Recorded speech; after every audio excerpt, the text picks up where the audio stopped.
नमस्कार. आज आपण एका वेगळ्या स्रोतावर बोलणार आहोत. नमस्कार. हा स्रोत आहे दीपाली घोडके यांची क्विज 1. यात मराठी शब्द आणि ध्वनी यांच्या उच्चारांशी जुळणारी इंग्रजी अक्षरं ओळखायला सांगितली आहेत. हो, म्हणजे हा लिप्यंतरणाचा विषय आहे. एका भाषेतील आवाज दुसऱ्या लिपीत, म्हणजे इथे मराठी आवाज इंग्रजी अक्षरात कसे मांडायचे. बरोबर. तर आपण थेट प्रश्नच बघूया. पहिला प्रश्न आहे, आपला या शब्दाच्या उच्चाराशी जुळणारे इंग्रजी अक्षर कोणतं? आपला मधला आ यासाठी साधारणपणे ए वापरतात. पण इंग्रजीत एचा उच्चार वेगळा असू शकतो ना? अगदी. ॲपल मधला ॲ किंवा एबल मधला ए. त्यामुळे कधीकधी म्हणजे जास्त स्पष्टतेसाठी डबल ए असंही वापरतात. आपला. अच्छा, ठीक आहे. पुढचा प्रश्न, बाबा. हा सोपा आहे. ब साठी बी, बाबा. यात फार अडचण नाही. पुढचा आहे काव या ध्वनीशी जुळणारं अक्षर. क ध्वनीसाठी इथे के वापरणं सर्वात स्वाभाविक आहे. काव काव असं काहीतरी. क्वचित सी पण वापरला जातो, पण के जास्त थेट आहे. बरोबर. आता प्रश्न 4, डबा या शब्दासाठी. इथे थोडी गंमत आहे. मराठीतला ड, इंग्रजीत डी हे अक्षर द आणि ड दोन्हीसाठी वापरलं जातं अनेकदा. हो, म्हणजे नुसतं डाबा लिहिलं तर तो दबा आहे की डबा हे कसं कळणार? तेच तर. फक्त संदर्भावरून कळू शकतं. काही विशिष्ट लिप्यंतरण पद्धती आहेत जिथे ड साठी वेगळं चिन्ह वापरतात, पण सामान्य वापरात हे कमी दिसतं. पुढचा शब्द आहे एक. ए साठी ई, एक. हे पण बऱ्यापैकी सरळ आहे. आणि फडफड. फ साठी एफ किंवा पीएच दोन्ही चालतात. फडफड किंवा फॅडफड. पण एफ जास्त कॉमन आहे आजकाल. ठीक आहे. पुढचा शब्द गणपती.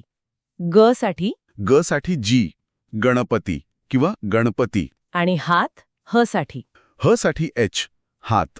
इथे पण सरळ आहे. 9वा प्रश्न, आई. आईसाठी आय किंवा आई. आ वापरणं आसाठी जास्त नेमकं ठरतं इथे. बरोबर. पुढचा आहे झोपाळा.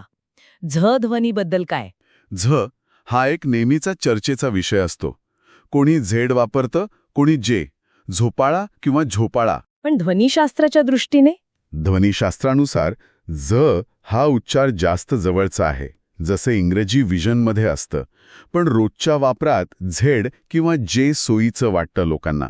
झोपाला असं लिहिणं जास्त अचूक. अच्छा. आता येतो कमळ शब्द. क साठी के आणि म साठी एम. सोपा आहे, कमळ. हो. 12वा प्रश्न आहे लाडू. इथे ल साठी एल वापरणार, पण ड चा प्रश्न पुन्हा येतो. हो, आणि त्याहून मोठा प्रश्न आहे ळचा.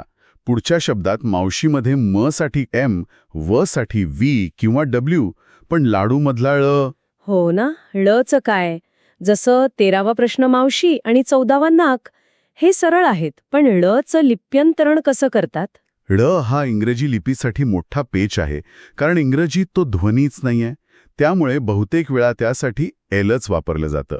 लाडू म्हणजे लाडू आणि लाडू समजा वेगळा शब्द असता, ह्यात फरक कसा करणार? नाही करता येत. स्पेलिंगमधून फरक कळणं जवळजवळ अशक्य आहे. काही जण एल वापरतात, पण ते प्रमाणित नाही. हे खरे. आता पुढचे काही शब्द बघूया. ओळख. ओ साठी ओ, ओळख. पाऊस. प साठी पी, पाऊस किंवा पाऊस. बरोबर. श साठी एस एच, स साठी एस. हे नियम साधारणपणे पाळले जातात.